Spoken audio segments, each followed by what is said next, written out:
तर 1200 आणि 1300 रुपयामध्ये मका विकणं कठीण.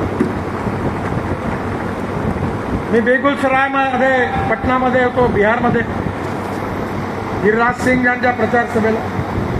तिथे मी विचारलं इथे काय होतं, म्हणे मका होतो. एक स्थिती अशी होती आधी देशामध्ये आहे आणि त्यामुळे आपली जी कमर्शियल प्राईस आहे ती कमी आहे आणि कापूस स्वस्त आहे, कापड महाग आहे.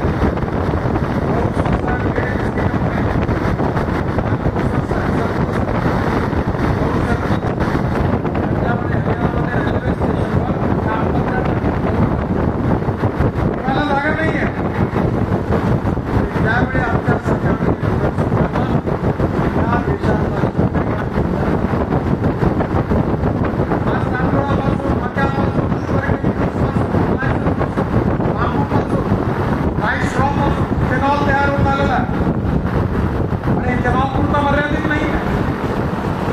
मी नेहमी आता प्रचार करतो. माझ्याकडे नागपूरला आणि दिल्लीला एक गाडी आहे टोयोटाची नवा.